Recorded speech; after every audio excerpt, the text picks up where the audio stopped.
in your classroom? Um, I think Mom Jacqueline, I think she's from the Philippines, right?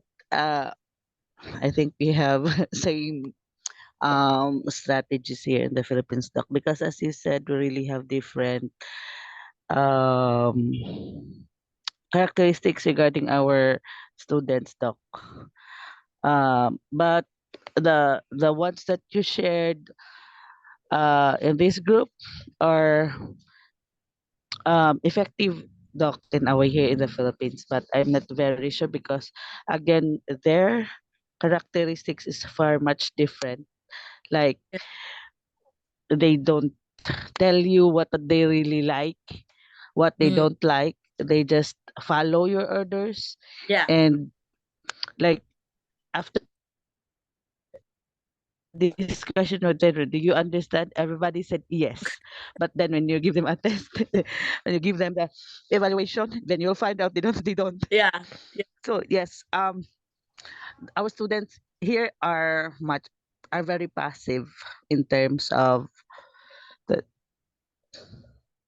so that's Yeah. why They're I'm very compliant, right, Giselle? They're very compliant. And yes, doc.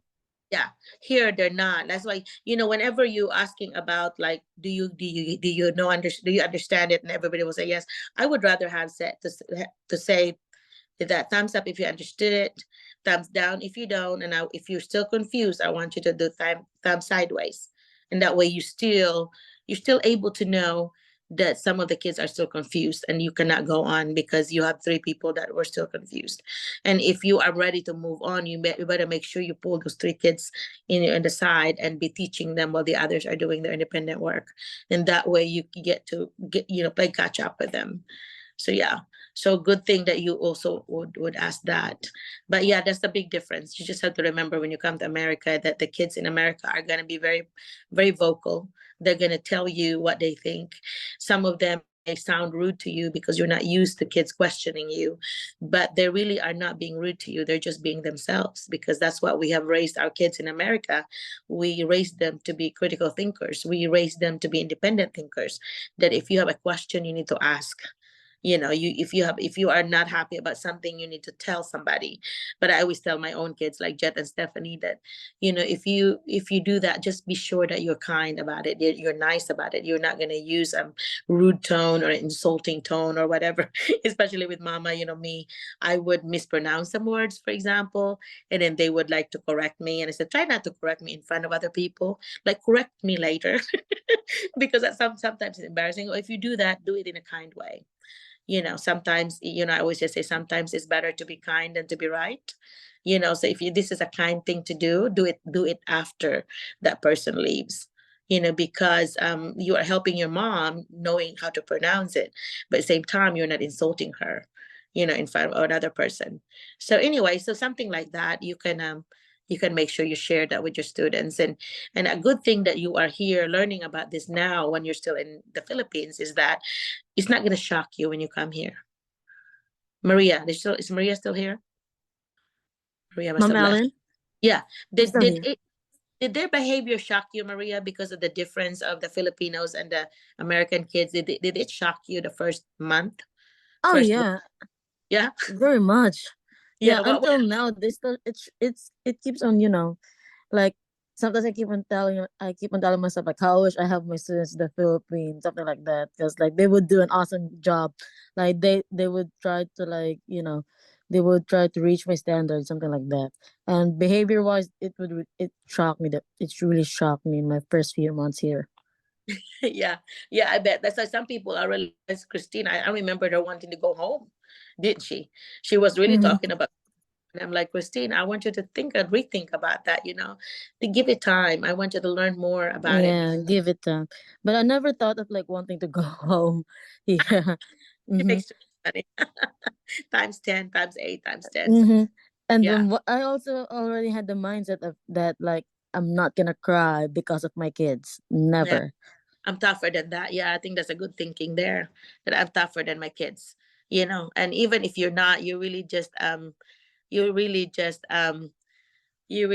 have to fake it till you make it kind of type thing. Because when I first started teaching 30 something years ago, I was so afraid. I'm like, oh my gosh, I'm so short. I'm only 4'10". What if the kids will just like, not respect me because I'm so short? But then I realized that when I did my student teaching that no, I got this.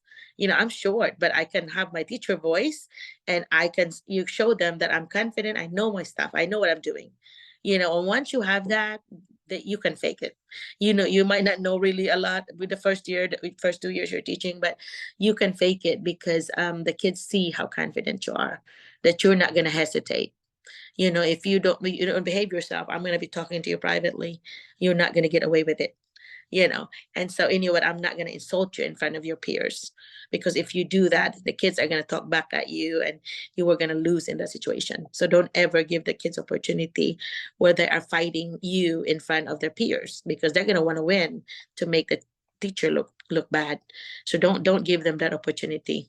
Call them privately outside. I step outside, and my door has a window that has a glass that I could still peek on the kids what they're doing, but then I'm talking to this kid, and I use a very small whisper voice so that the others will not hear what I'm talking to that child about. But the others know that, oh no, if you're being called outside, that is not a good thing. so, so yeah. So the others are saying that they learn a lot. Thank you so much for saying that. In the chat, they were saying, I learned something. Thank you, Doc. Yeah, Nympha said that. And then me too from Jackie. Can I share about it, Doc? Jackie? Go ahead, Jackie. Yes, you mentioned about the first month. I was so shocked when my students will always explain me something. I told the student, no, you are not supposed to say something that way to me. I am your teacher. I am your teacher. I say, no, I'm just explaining. No, we can talk that one privately. So I was so shocked because in the Philippines I was not used to it. So I realized that I'm not compare I should not be comparing because Philippines is really different from America. So Mhm. suddenly I need to, when the student will be doing something, so I have to say, so and so, come and see me. We need to talk. So the only difference is that the student will always listen. And when I talk to that student, and they will be talking eyes to eyes, so I'll say, what did you do? Is that good or right? And the student will say, that's not good, Miss Melendres. So what will you do? What will you do? So the student will explain that way in that one. And I was so and also you're talking about your shorts, so I'm also that. I'm also short, so I need to wear that thick heels for me to, Be taller. because Yeah. yes, to make me taller, because my fifth grade, some of them are tall, Yeah. some of them are not. So I Yeah. need to do that one. And then anyways, so this time, to sum up everything from the bottom of my heart, I would like to say thank you, Doc, and to all the rest of the teacher. Is that Miss Maria? Is that Yes. so? So I would like to say thank you. I've gained a lot because I keep on, I'm looking my email just to cope up. When was that Dr. Melina's a Zoom meeting? I really wanted to join because I had a hard time coping up with the different changes here. Mhm. So this time is really a great time that I look at my email and say, yeah, this is the right timing. This is the right time. I need to attend this meeting. This is very important to me. So Very- I'm so happy that I've learned a lot. So after Thanksgiving, I have to apply this one. Yeah, good. And you let us know, come back and let us know what happened, if it's effective or not. I like that you said what's your plan, because that's always a good thing to ask the students. So what's your plan? And the tone that you use, Jackie, you might want to change it too. You know, you you Okay. you don't sound like you're mad at them. You need to just be like sweetheart.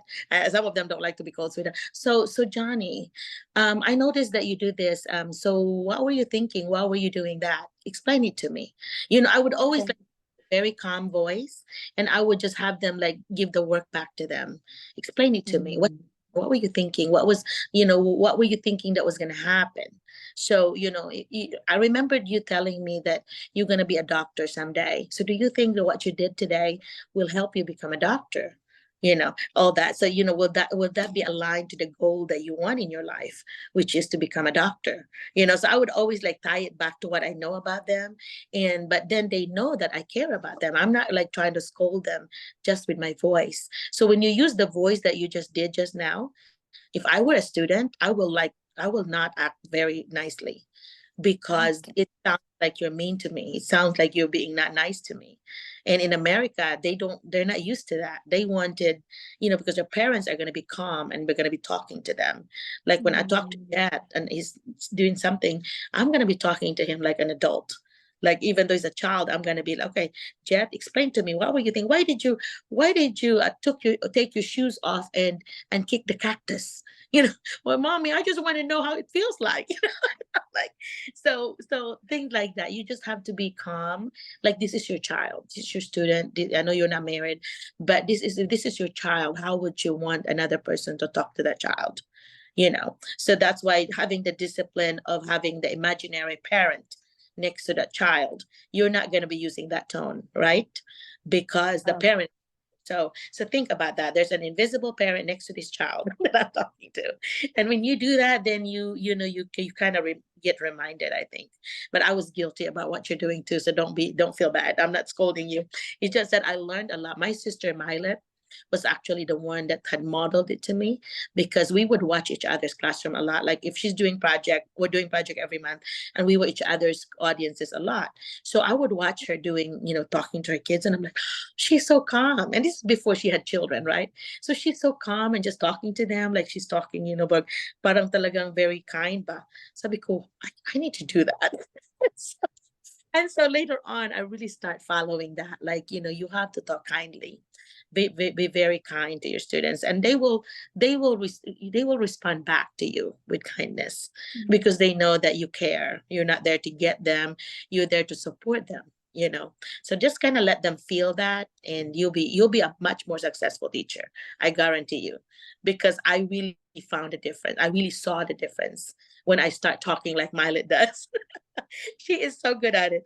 And anyway, that's why I told Maria, I said, one of these days I need to have you see Milet's classroom, because it's amazing. Like, she's my hero on that, and we always kind of say each other to that, but I really mean it, that she really is my hero when it comes to like classroom discipline and how to talk to the kids, and how she's strict, but at the same time, the kids know that my teacher loves me, my teacher cares about me, and she will be disappointed if I do this. And you want to get to that point where the kids are afraid to disappoint you, because they care about you and they don't want you to have that look like, oh, you're disappointing me, you make me sad.